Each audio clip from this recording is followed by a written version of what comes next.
Otto Stern and Walter Gerlach performed an experiment in 1922, which came to be known as the Stern-Gerlach experiment.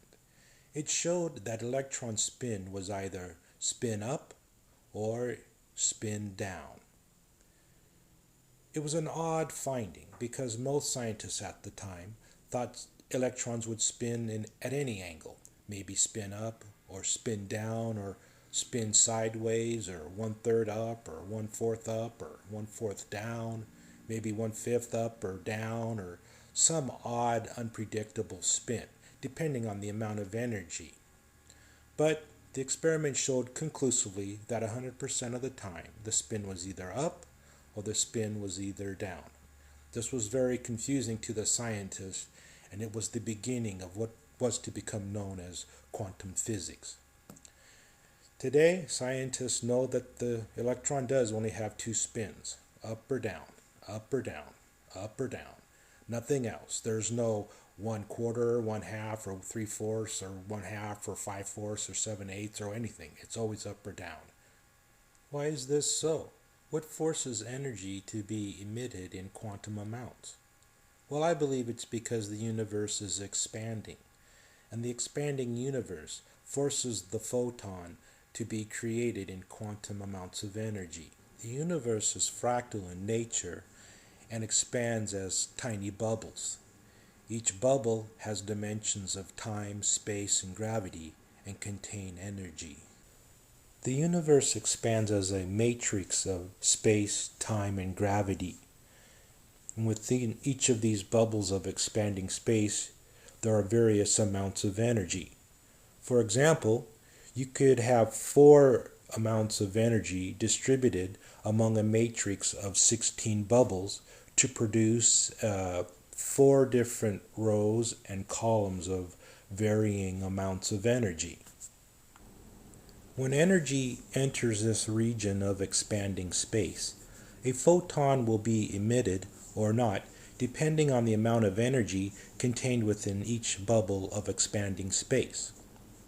To best explain this, I think I should pour everyone a nice tall drink of water.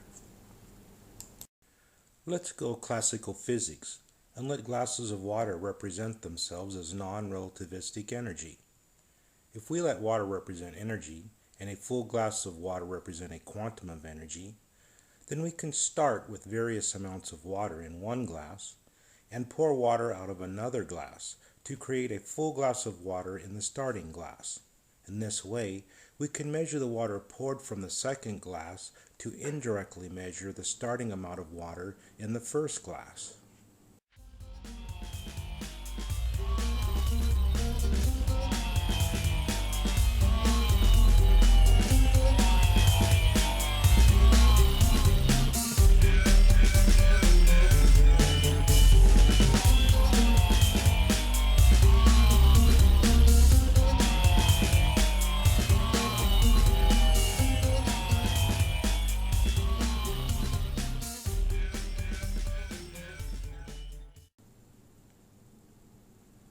So what did we find from our experiment? We found that it takes a full glass of water to produce a full glass of water when you start with an empty glass of water 100% of the time. We found that it takes an empty glass of water to produce a full glass of water when you start with a full glass of water 100% of the time. We found that it takes 3/4 glass of water to produce a full glass of water when you start with a quarter glass of water 100% of the time. We found that it takes a half a glass of water to produce a full glass of water when you start with half a glass of water 100% of the time. And we found that it takes a quarter glass of water to produce a full glass of water when you start with 3/4 glass of water 100% of the time. If we consider a full glass of water to represent an electron that is spin up and an empty glass of water to represent an electron that is spin down, and the other various amounts of water to represent various amounts of spin up and spin down on an electron, then we can relate the glasses of water to the Stern-Gerlach experiment in the following way. If we have a magnet that has a south pole here and a north pole here, then an electron will be forced to spin up whenever it's placed between the magnets. And the spin up because the north pole of the electron will point towards the south pole of the magnet. So if we prepare an electron spin up initially, then it would take no energy to create a spin up electron between these two magnets because it's already spin up, and we should expect to measure that no energy was needed to create a spin up electron. And this is similar to not having to add any water to a full glass of water. So here we have the electron spin up and no energy was added, and so we get 0 photon. Here we prepare the electron at 3/4 spin up, and so when placed between these two magnets, the electron will be forced into a spin up position, and it will travel through 1/4 of a spin in order to create a spin up electron. So we would expect to measure 1/4 of a quantum in order to produce a spin up electron. So here's where it starts out, and then it will end spin up, so it will travel through 1/4 of a spin in order to produce spin up electron. So we would expect to measure 1/4 of a photon. Similarly, we have a electron that's half spin up, or you can think of it as half spin down, and so we would need to measure, we would need to add half of a spin to create a spin up electron between these two magnets. So here it is, and then when it becomes spin up, it will travel through half a spin, and we would measure half a photon on the output classically. And then here is a photon prepared 1/4 spin up, so it would have to travel through 3/4 of a spin in order to produce a spin up electron. So we would expect to measure 3/4 of a photon as it travels through that much energy to become spin up.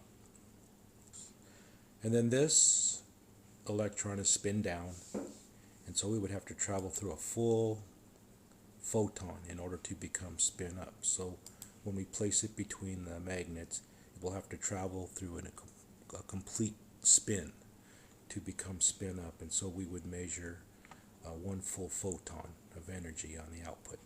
So classically speaking, in the Stern-Gerlach experiment, they initially expected to see these kind of results, where the energy needed to produce a spin up electron on the output would represent how much energy was required to produce a photon. Various amounts of energy need to go into producing a photon depending on the original orientation of the spin. This is what you would expect before running the experiment. Today, scientists know that the electron does only have 2 spins, up or down, up or down, up or down. Nothing else. There's no 1/4, 1/2, or 3/4, or 1/2, or 5/4, or 7/8, or anything. It's always up or down. Why is this so? Why is it that some partial amount of a photon is never measured? Why is it that what you actually measure when running the Stern-Gerlach experiment is either a full photon or no photon at all? In order to understand this, let's go quantum physics and let glasses of water represent themselves as relativistic energy. If we let water represent energy and a full glass of water represent a quantum of energy, then we can once again start with various amounts of water in one glass and pour water out of a glass to create a full glass of water in the starting glass. Again, in this way, we can measure the water poured from the second glass to indirectly measure the starting amount of water in the first glass. But in the case of quantum physics, we must introduce the concept of a black box to represent the idea that something strange happens between performing the experiment and taking the measurements.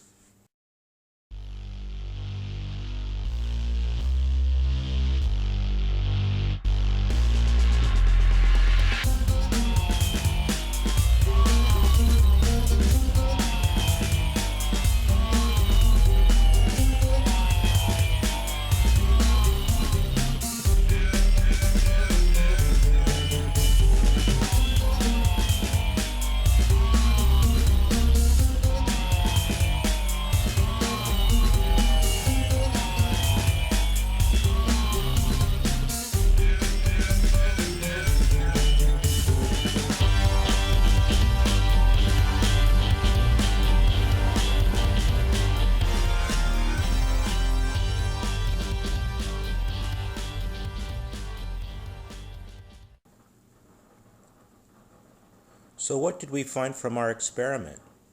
Well, we found that it takes a full glass of water to produce a full glass of water from an empty glass of water 100% of the time. We found that it takes a full glass of water to produce an empty glass of water from a full glass of water 100% of the time. We found that it takes a full glass of water to produce a full glass of water from a quarter glass of water 25% of the time. We found that it takes a full glass of water to produce an empty glass of water from a quarter glass of water 75% of the time. We found that it takes a full glass of water to produce a full glass of water from a half glass of water 50% of the time. We found that it takes a full glass of water to produce an empty glass of water from a half glass of water 50% of the time. We found that it takes a full glass of water to produce a full glass of water from a 3/4 glass of water 75% of the time. And we found that it took a full glass of water to produce an empty glass of water from a 3/4 glass of water 25% of the time.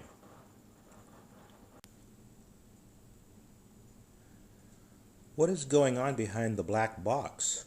Why is it that no matter how much water is poured into the first glass, the resulting glass of water is always a full glass of water or an empty glass of water and nothing in between? Well, I believe it is because the universe is expanding. As the universe expands, bubbles of space, time, and gravity are created with various amounts of energy. If we let the glasses represent the bubbles of space, time, and gravity, then water can represent their various energies. It is the various amount of water in the intervening glasses that lie between when we run the experiment and when we take the measurement that will dictate if we will measure a full glass of water or an empty glass of water.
So, by letting a glass represent a bubble of expanding universe and water represent the amount of energy contained in that bubble, it can be shown that only a full glass of water can propagate from one glass to another, just as only a photon can propagate from one energy bubble to another. If we remember that the universe is fractal, then each bubble of energy contains more bubbles of energy. Each of these bubbles are forever expanding outward. This creates a fractal universe of fractal energy composed of space, time, and gravity.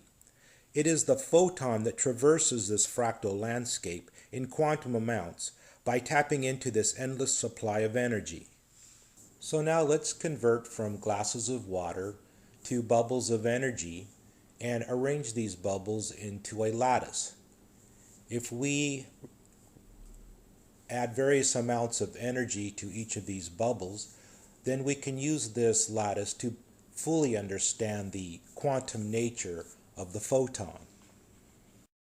And so now, if we allow this portion of our universe to represent a lattice of 4 different levels of energy with empty, 3/4 full, half full, and 1/4 full of energy, then we can check and see how the results of our experiment correlate to this lattice of the universe.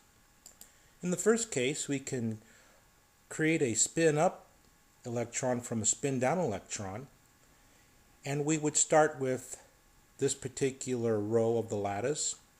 A full photon of energy will pass through any configuration of the bubble of the universe. So each of these are bubbles of the universe containing their own amounts of different energy levels. But since it's a full photon, the photon will pass through every possible configuration, and we will measure one full photon for each configuration of the lattice. So we would measure one full photon 100% of the time. If we start with a quarter spin-up electron, then that means we have to add 3/4 of a spin to create a full spin-up electron. If we start with a quarter of energy and add 3/4 of energy to it, then that would create a full photon of energy and leave behind an empty bubble of universe. And then the photon would propagate through and we would measure it. If we start with an empty bubble of universe and add 3/4 energy to it, then there's not enough energy to create a photon, and so we leave behind 3/4 of a photon, and no photon propagates, so we measure 0 photon. If we start with 3/4 photon energy and add 3/4 photon energy, then that would create a full photon of energy with a half a photon left behind, and this photon would propagate on through and we would measure it. If we start with a half a photon of energy and add 3/4 photon energy to it, then that would create a full photon of energy with a 1/4 photon energy left behind, and this photon would propagate through and we would measure it. So in this initial configuration, we would measure 1 photon of energy 3/4 of the time. If we start with a half photon of energy and create a spin-up electron from it, we would get these results. We would start with a 1/4 photon energy, add half a photon of energy. That would create 3/4 of a photon of energy. That's not enough to create a photon, so we would measure 0 photon on the output. If we start with a empty bubble of universe, add a half a photon of energy to it, that would create half the energy of photon, not enough to create a full photon, so we would measure 0 photon on the output. If we start with 3/4 photon of energy, add a half a photon of energy, that would create a full photon of energy and leave behind within the bubble of universe a 1/4 of photon energy. This photon would propagate through and we would measure it. If we start with half a photon of energy within this bubble add half a photon of energy from it through the spin up. That would create a full photon of energy with no photon energy left behind in this bubble. This photon would propagate through and we would measure it. So we would measure a full photon of energy half of the time. If we start with 3/4 of a photon of energy, then we would only have to add 1/4 of a photon of energy to create a spin-up electron. If we start with with a fourth of a photon of energy in this bubble and add a fourth of an energy to it, that leaves half of energy of photon in this bubble. That's not enough to create a photon, so we would measure 0 photon on the output. If we start with no photon of energy, add a 1/4 photon of energy to it, that leaves 1/4 of a photon of energy to this bubble. That's not enough to create a photon, so we measure no photon on the output. If we start with a 1/4 of a photon, or 3/4 of a photon of energy, add a 1/4 of a photon of energy, that creates a full photon of energy and no photon left behind in this bubble. This photon propagates through and we measure it. If we start with a half a photon of energy, add a fourth of a photon of energy, that creates 3/4 of a photon of energy. That's not enough to create a full photon, and so we create 3/4 of a photon of energy in this bubble, but we measure no photon on the output. So with this initial configuration, we would measure a full photon of energy 1/4 of the time. And if we start with a full spin-up electron or a full photon of energy, we don't need to add any energy to it. So if we start with a 1/4 photon of energy and we add no energy to it, that leaves us with a 1/4 photon of energy and we measure no photon on the output. If we add no energy to an empty bubble of universe, that leaves us with an empty bubble of universe and we measure no photon on the output.